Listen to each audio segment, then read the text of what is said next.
Bonjour à tous, aujourd'hui on débute un nouveau cycle d'investigation sur l'affaire d'Antoine Bruguérol, un petit garçon de 6 ans disparu le 11 septembre 2008. Il y a eu beaucoup d'affaires, de médiatisation autour de cette histoire. Moi-même étant plus jeune à l'époque, je me souviens avoir vu des photos de ce petit garçon passer. Donc le but de cette investigation va être d'aller regarder qu'est-ce qui s'est passé pour ce petit garçon. A-t-il réellement disparu? Qu'est-ce qui lui est arrivé? On va investiguer autour de tout ça. Est-ce que toutes les théories autour de sa maman, de son beau-père sont vraies? C'est des choses que j'aimerais aller regarder. J'ai eu beaucoup de ressentis en préparant ce cycle. Et la première chose, moi, qui m'a interpellée, c'est la date de la disparition. Donc je vais demander à Elisa durant ce cycle s'il n'y a pas un problème de temporalité dans la date, parce qu'effectivement il est porté disparu le 11 septembre 2008, mais personne n'a vu ce petit garçon depuis le 9 septembre 2008. Donc est-ce qu'il y a un souci sur la temporalité? C'est quelque chose que j'aimerais aller voir. Antoine était très débrouillard, il avait seulement 6 ans et apparemment il était souvent seul dans les rues le soir. Il faisait beaucoup de kilomètres pour aller rejoindre sa grand-mère et son arrière-grand-mère chez elle. C'est des choses qui m'ont quand même pas mal alertée. J'ai pu voir qu'il avait une relation assez proche avec son ex-beau-père Stéphane. Donc c'est des choses que sur lesquelles j'aimerais investiguer également. Effectivement, le jour de la disparition, ce fameux Stéphane interpelle la maman d'Antoine car le directeur de l'école lui a téléphoné pour lui demander pourquoi Antoine était absent depuis plusieurs jours à l'école. La maman d'Antoine lui explique que ça ne le regarde plus et que de toute façon il est malade, il a une gastro. On va aller investiguer autour de ce sujet parce que Antoine n'a jamais été chez le médecin à ce moment-là. Le soir de sa disparition, le 11 septembre, la maman d'Antoine et son conjoint partent au restaurant. Ils laissent, selon leur dire, Antoine dans l'appartement, la porte ouverte, parce que selon la maman, c'était moins dangereux de laisser son enfant avec une porte ouverte, au cas où qu'il y ait un incendie ou quoi que ce soit dans l'appartement pour qu'il puisse sortir. Je répète tout ce que j'ai entendu en préparant ce cycle. Donc du coup, l'enfant serait présent sur l'appartement au moment où ils partent au restaurant. Donc moi j'aimerais aussi aller regarder des choses par rapport à ça. La voisine a entendu des bruits de pas, une voiture partir. Il y a des mensonges autour justement du permis de conduire, parce que la maman d'Antoine et son conjoint expliquent qu'ils ne conduisent pas, qu'ils n'ont pas le permis, alors que c'est quelque chose qui est totalement faux. Donc ça amène sur une nouvelle piste, et c'est des choses que j'aimerais aller demander à Lisa. Est-ce que ce petit garçon a fugué? Est-ce qu'il a été séquestré? Est-ce qu'il a été enlevé? Est-ce que c'est sa maman et son beau-père qui sont liés à cet enlèvement? C'est pas mal de questions qu'on pourrait se poser. C'est une histoire qui me touche beaucoup, c'est un petit garçon qui me touche beaucoup. Oubliez pas que ce qu'on fait en hypnose, ça reste nos hypothèses. On peut pas vous dire que c'est des faits avérés. On n'est pas enquêteur, on n'est pas policier, on n'est pas au courant de toutes les affaires. C'est des affaires que je traite, que je prends tout comme vous sur internet. Je vais regarder des vidéos et ensuite je prépare les cycles et on les tourne avec Lisa. Bien évidemment, Lisa n'a pas connaissance de chaque cycle qu'on va aller tourner, vu qu'il y a des personnes qui pensent que Lisa est au courant de tout, Lisa est au courant de toutes les affaires. Vu qu'elle a la science infuse, bien évidemment, elle sait déjà tout avant même d'être en hypnose. Non, mais je tenais à le préciser, c'est vraiment une canalisation, ce sont des hypothèses et ce sont nos perceptions. Donc je vous souhaite un bon cycle, j'espère que ça vous plaira, qu'on répondra à toutes vos questions. À de suite. Tu vas pouvoir, Lisa, dès à présent te connecter à Antoine Bruguérol. Antoine Bruguérol avait 6 ans au moment de sa disparition, Lisa. Je vais te donner une seule info et tu me dis ce que tu perçois. Sa disparition a eu lieu le 11 septembre 2008. Mais moi, quand j'ai créé mes recherches, j'ai pu voir que on a vraiment vu ce petit garçon pour la dernière fois officiellement le 9 septembre. C'est un petit garçon qui traînait beaucoup dans les rues le soir, qui était beaucoup livré à lui-même. Donc, il y a plein de témoins qui l'auraient vu le 9 septembre, mais qui ne l'auraient pas vu depuis. Mais sa disparition est déclarée le 11 septembre 2008. Qu'est-ce que tu D'accord. perçois autour de ce petit garçon? Qu'est-ce que tu as dit? J'ai dit d'accord. Je le D'accord. perçois très seul déjà. Je le vois très souvent seul chez lui, aller se balader tout seul, faire même peut-être des fois plusieurs kilomètres à pied tout seul. C'est fou que tu perçoives ça. Bon, il y a des gens comme certaines personnes dans les commentaires qui vont nous dire: «Mais elle nous sait ce qu'on sait déjà, elle nous dit ce qu'on sait déjà». Lisa, elle sait pas les cycles d'investigation sur lesquels on part et bien évidemment, tous les cycles qu'on fait, elle est pas au courant de toutes les histoires que qu'on traite. Donc je trouve ça quand même fou que tu arrives à percevoir que ce petit garçon fait beaucoup de kilomètres tout seul parce que j'ai pu voir en préparant le cycle que effectivement, il allait carrément chez sa grand-mère à pied tout seul ou chez son arrière-grand-mère. Mmh.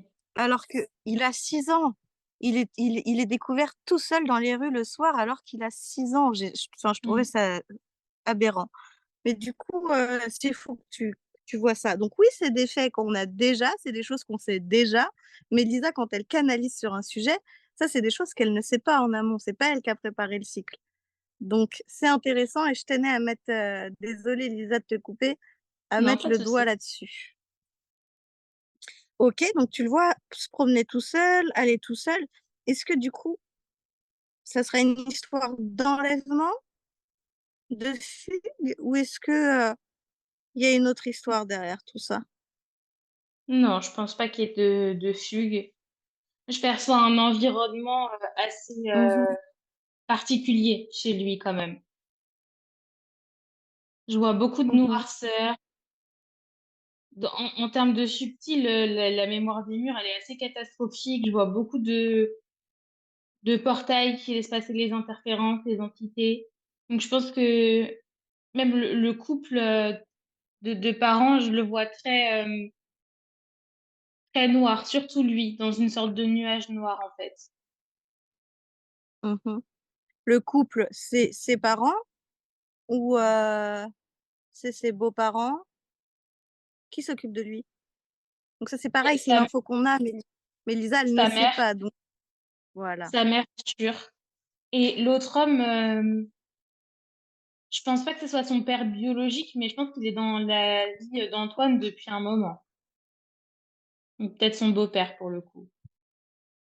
Mmh, d'accord. Bah, alors, pour le coup, il était pas dans sa vie depuis un moment parce qu'avant cet homme-là, Antoine avait un autre beau-père justement de qui il était très proche.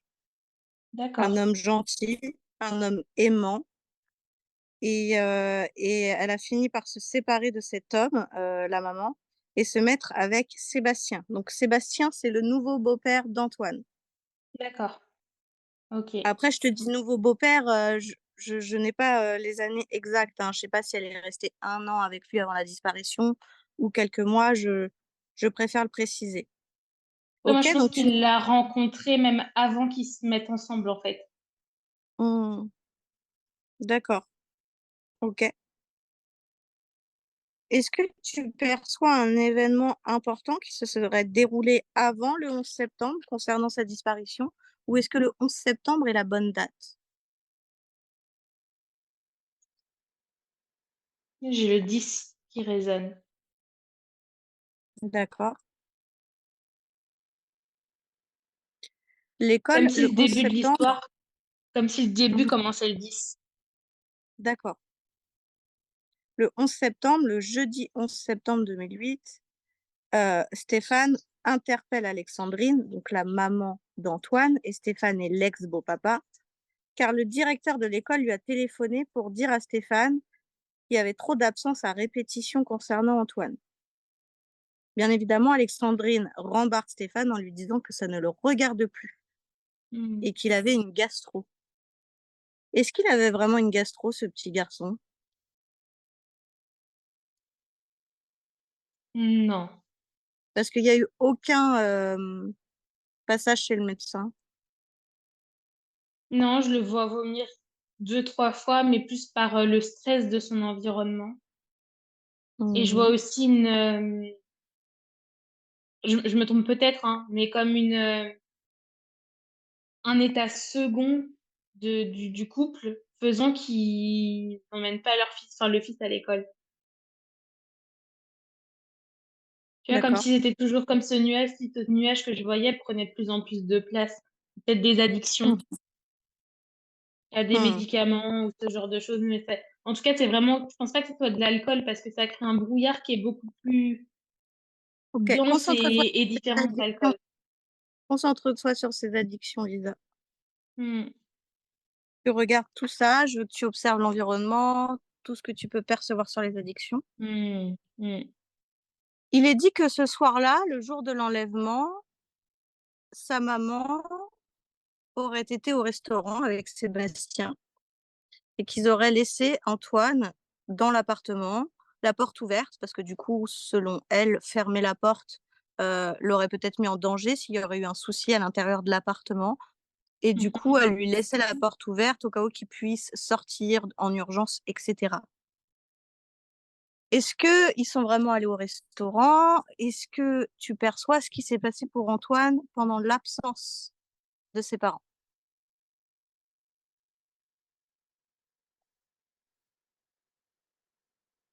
Je crois que ouais, ils sont vraiment allés au restaurant, Mhm. mais je le vois pas dans l'appartement. Il y a la télé qui est allumée, mais je vois personne dedans. Ok, il n'est pas devant la télé, mais qu'est-ce qu'il fait? Qu'est-ce qui se passe?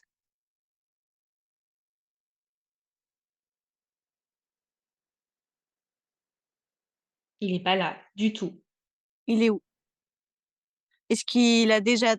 Hmm, je vais faire attention aux mots Je que je crois, te donne.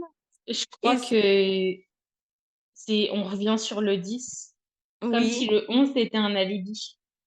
hmm, d'accord, d'accord. Donc, on va faire une autre projection et tu vas retourner au 10 et tu vas me dire qu'est-ce qui se passe pour Antoine.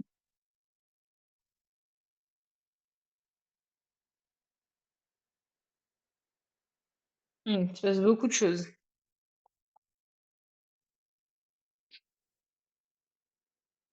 Je vois son beau-père qui s'énerve contre lui parce qu'il fait du bruit quand il joue, parce que principalement ça, il est pas assez silencieux. Il veut pas aller se coucher. Il fait un peu un caprice pour rester devant la télé. Je vois son beau-père qui lève la main sur lui. Et on Il est revient à dit cette effectivement. histoire de médicaments. Oui, pardon. Il n'y a pas de souci, Lisa. C'est vrai qu'il est dit que cet homme est violent, mais moi, ce qui m'intéresse, c'est de savoir est-ce que Antoine est décédé sous les coups de cet homme ou est-ce qu'il est décédé d'autre chose? Regarde. Du coup, ça, c'est ce que j'allais dire. On en revient à cette Ouais. histoire de médicaments. Je vois sa mère qui met des somnifères dans, je crois, un verre de coca ou enfin un verre en tout cas. Il lui donne à boire pour qu'il aille se coucher et qu'il s'endorme. Mais en fait, il s'est pas réveillé.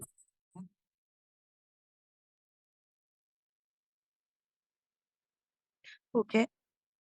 Je vais te donner une autre info parce que par rapport à ce que tu me dis là, je pense que c'est pertinent. Donc toi, tu perçois qu'il aurait ingéré quelque chose qui a fait qu'il ne s'est pas réveillé. Est-ce que Oui, tu je es sûr pense. que c'est un somnifère? Est-ce que tu es sûr que la chose qu'il a ingérée euh, a été ingérée à la demande de sa mère ou pas?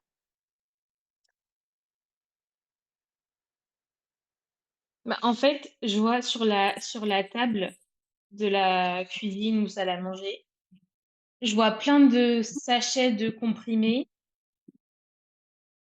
Il y en a, et en fait, je vois comme des pilules mélangées. Donc, il y en a qui viennent de boîtes de médicaments qui sont des somnifères. Mais il y en a d'autres, pour moi, c'est de la drogue. Je sais pas quel type, mais ça ressemble à tu vois, des cachets de drogue, en fait. Donc, moi, je vois sa mère écraser des comprimés et les mettre dans son verre. Après, est-ce qu'elle s'est trompée de comprimés? Je sais pas. Est-ce qu'elle s'est trompée de comprimé, Lisa? Je peux pas faire la différence avec ce que je vois parce qu'ils se ressemblent tous. D'accord. Mais en tout cas, On va enfin, aller voir. si elle s'est trompée, c'était pas volontaire, quoi. Il n'y a pas de souci, mais de toute façon, donner des somnifères à un enfant de 6 ans, ça reste volontaire aussi, hein. Oui. Euh, ok, je vais te poser une simple question. Sébastien est en prison pour d'autres histoires.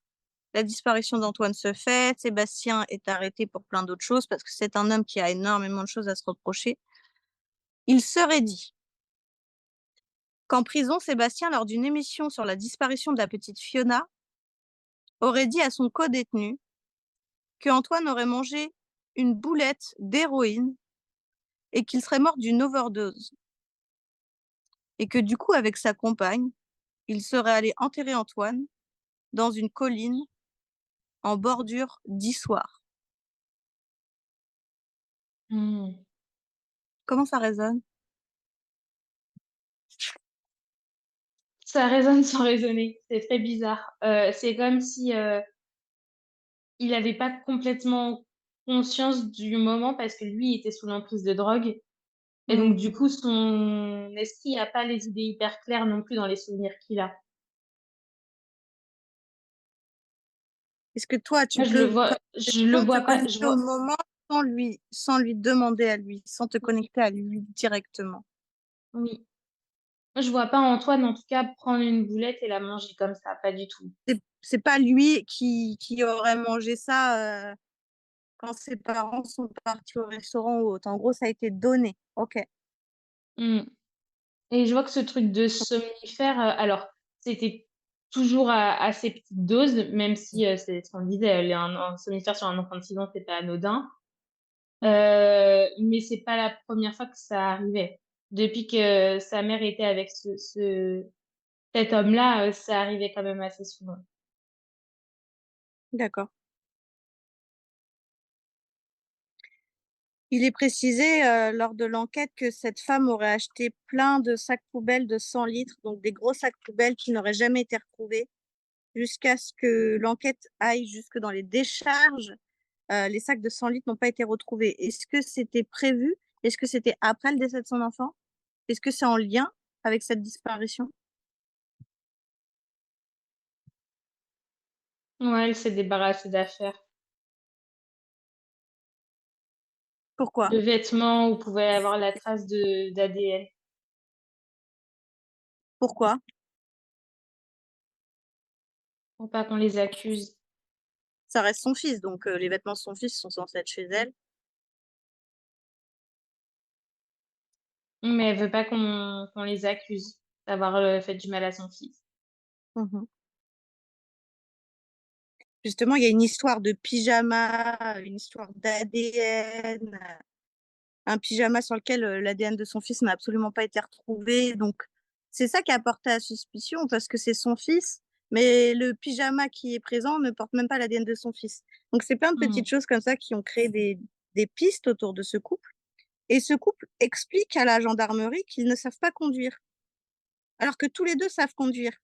Est-ce que Hmm. c'est pour éviter les suspicions aux enquêteurs sur le fait qu'ils auraient pu prendre la voiture pour déplacer le corps? Oui, il y a eu ça. Et aussi pour justifier le fait que Antoine il sorte aussi souvent seul. Ça, Hmm. c'était chez ses grands-parents, tu me disais, c'est ça qu'il allait à pied? Ouais, sa grand-mère, il me semble, et son arrière-grand-mère. Tu vois, de dire, bah oui, mais vu qu'on pouvait pas le conduire, c'était normal qu'il y aille à pied. Hmm. Il y a plein de choses qui passent dans leur tête, en fait. C'est plein de petits trucs qui s'accrochent à une idée en se disant, ah, c'est super, ça va pouvoir nous aider pour ça, mais aussi justifier ça et ça. Elle veut pas qu'on l'accuse, mais dans tout ça, est-ce qu'elle souffre de la perte de son fils? Oui, oui. Hmm. Ok, je vais te poser des questions, Lisa, parce que tout ça, c'est assez clair. Ça me fait penser que je t'ai pas posé ces questions-là pour le cycle qu'on a réalisé avant, mais tant pis. On va essayer de trouver le corps d'Antoine et je vais te poser deux, trois questions par rapport à ce que j'ai pu voir dans mes recherches. Euh, En 2019, on a pu s'apercevoir que il y avait eu qu'il y avait eu un chantier de fait sur le centre nautique de la piscine. Et en gros, il est dit que Sébastien aurait des connaissances sur ce centre nautique d'histoire sur ce chantier. La Mhm. construction vient de s'achever au moment de la disparition ou juste après la disparition. Donc des recherches sont faites, mais pas jusqu'à aller casser la piscine. Est-ce que tu perçois le corps d'Antoine sur ce chantier ou sur ce chantier?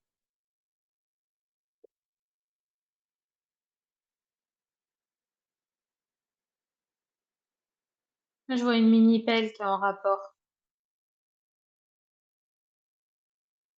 Tu vois une mini pelle. Est-ce que cette Mhm. mini pelle, elle a simplement euh, permis de creuser un trou là où ils ont enterré Antoine, et du coup, c'est une connaissance qui lui aurait prêté cet engin, ou est-ce que tu vois cette mini-pelle parce qu'Antoine et son corps sont bien sur ce lieu où il y a le chantier?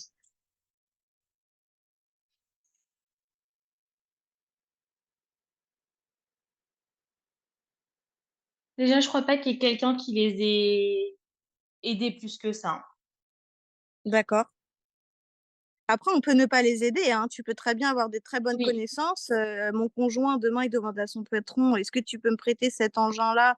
J'en c'est ai besoin ça. pour un chantier ce week-end. Est-ce que c'est ça qui s'est passé? Est-ce qu'on lui a Moi, prêté c'est un plus engin? ça que je vois.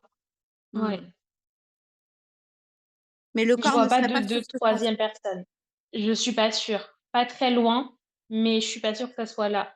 Parce que c'est comme si ça leur avait traversé l'esprit, mais il y avait plusieurs choses qui étaient compliquées. C'est que déjà, c'était assez central comme chantier, donc en pleine nuit, ça aurait éveillé des doutes dans ton mini-pelle. Et en plus de ça, le chantier était trop avancé pour, D'accord. euh, pour le planquer à cet endroit-là. Est-ce que tu perçois le corps enterré à Vernay-la-Varenne?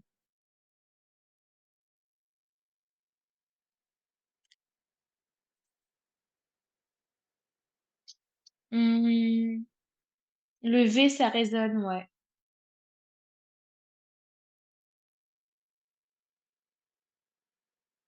Mhm.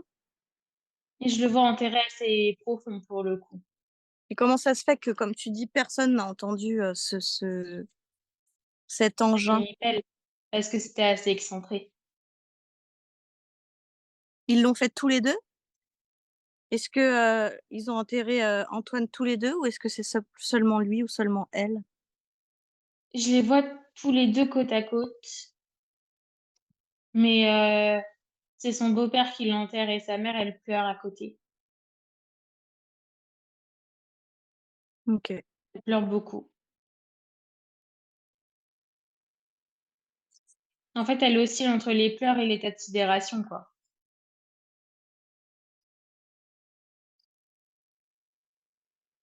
Mais bah après, faut qu'elle vive avec ce qu'elle a fait, hein.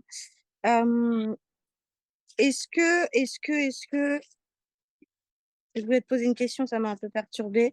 Est-ce que Antoine, il est en lumière? Oui, Est-ce qu'il va bien, le petit bout? Enfin, oui, son ça âme. va, Hmm. ça va. Est-ce qu'il y a un schéma qui se répète ou un lien karmique? Il a tout Il a coupé. besoin de couper. Tout a été coupé? Ouais, ouais, il y a un de ses guides qui lui a montré comment faire et du coup, il a tout coupé. Avec cet homme aussi? Oui, Est-ce que... Non, je vais te donner une autre info, Lisa. Quelques années après la disparition de son fils, le couple est impliqué dans la participation au meurtre d'une de leurs connaissances. Une amie de 37 ans, Karine Desilles, chez qui ils ont séjourné jusqu'à sa mort. Le corps a été découvert dans une baignoire et la baignoire était remplie de détergent. Elle aurait pris 2 ans Ok. de prison et lui aurait pris 20 ans de prison. Est-ce que ils sont coupables de ce meurtre-là? Ils sont complices. Ils sont complices. Donc il y a quand même un sacré souci psychologique chez ces 2 personnes. Surtout chez lui, en fait. Je dirais qu'il est très manipulateur, très noir, très pollué, en fait. Et donc, c'est lui qui a cette rage en lui et cette violence. Et sa mère, à Antoine, c'est plus, elle n'est pas comme cet homme-là, elle est plus soumise, en fait. Et elle se fait manipuler. Pour elle, c'est de l'amour ce qu'elle fait. Pour elle, c'est de l'amour. Est-ce que cette C'est femme une est en preuve lumière? d'amour envers son conjoint. Est-ce que Karine Desil est en lumière? Oui. Est-ce qu'elle a besoin de Mais quoi que ce je vois qu'Antoine l'a accueilli, notamment en lumière. soit? Il est très lumineux, cet enfant. Il est très beau, très doux. Il y en a beaucoup dans les vidéos que j'ai pu regarder qui disaient que c'était un enfant qui avait l'air possédé, qui avait un regard particulier. Est-ce que, il était atteint sur Terre par des consciences, Oui, par quelque chose? complètement. Tout ce qu'il y avait dans la maison, Mm. que je disais au début, c'est une maison enfin, un appartement, pardon, qui a beaucoup de portails, c'était très noir, très pollué. Euh, et en plus, tout ce que son beau-père et sa mère avaient sur eux, forcément, ça l'interférait lui aussi en tant qu'enfant. Est-ce qu'il s'est libéré de toutes ces consciences-là? Oui, Il n'y en a complètement. plus aucune qui a accroché. Ok. Mm. Est-ce que Antoine a un message pour son beau-papa de qui il était très, très, très proche, qui s'appelait Stéphane? Son Mm. ex-beau-père, si jamais cet homme voit la vidéo un jour, est-ce que Antoine a un message pour lui? Ouais, il dit qu'il aime plus haut que le ciel, plus haut que les étoiles. Et il me dit que c'est cet homme qui lui a permis de lui apprendre le vrai sens de l'amour, Hmm. le vrai sens du partage. Et c'est la seule personne de cet âge-là, en tout cas, qui lui a donné un temps soit peu un cadre familial. Est-ce qu'il a conscience, Antoine, que pour toutes ses prochaines incarnations, il a le choix d'avec qui il s'incarne, avec qui il ne s'incarne pas, est-ce qu'il vient expérimenter? Ouais, il sait. On lui a bien Ah, tout expliqué, il me dit. trop bien. Est-ce qu'il a besoin d'autre chose? Il veut nous remercier. Avec grand plaisir. Son histoire elle m'a beaucoup touchée. Hmm. Il me dit, faut pas en vouloir à ma mère. Ça l'a brisée. Il me dit, ça l'a brisée et elle a jamais plus été la même après ça. Mais moi, je lui en veux plus aujourd'hui. Parce qu'on a chacun nos failles et lui, c'est super si s'il est empli de cette sagesse-là. Et Hmm. j'ai beau être une hypnothérapeute, j'ai mes failles aussi, j'ai mes sentiments Hmm. d'injustice aussi. Et je pense que c'est pour ça qu'il dit ça, parce que quand j'ai réalisé ce cycle, j'ai ressenti beaucoup d'émotions pas gentilles envers sa maman. Hmm. Mais je comprends ce qu'il dit. Il peut Hmm. être fier de Il me dit, oui, j'ai vu toutes tes émotions, mais je connais aussi la pureté de ton cœur et c'est pour ça que je te dis ça. ça, me touche beaucoup. Tu le remercies. Oui, il nous embrasse fort. Moi aussi, je l'embrasse fort. J'avais pas pleuré de tous les cycles et ça y est. Ouais, moi aussi, je suis très émue. Il est particulier, cet enfant. Bon. Tu lui fais un gros câlin, qu'il n'hésite Hmm. pas s'il a besoin de quoi que ce soit. Oui, Et voilà, tu peux te déconnecter quand tu es prête, Lisa. c'est bon. J'avais pas pleuré, t'es chiante, hein. Vous avez réussi. Super. Bah, j'espère que ce cycle vous a plu. N'hésitez pas à commenter, toujours avec bienveillance, bien évidemment. Vous êtes tous géniaux. On aime beaucoup vos commentaires, toutes les personnes qui nous écrivent et qui s'abonnent à la chaîne. On tenait vraiment à vous remercier. Ça Ça nous nous touche donne beaucoup. beaucoup de force. Ouais, vraiment. Donc, bah, écoutez, activez la petite cloche, abonnez-vous et on vous fait des gros bisous. À bientôt.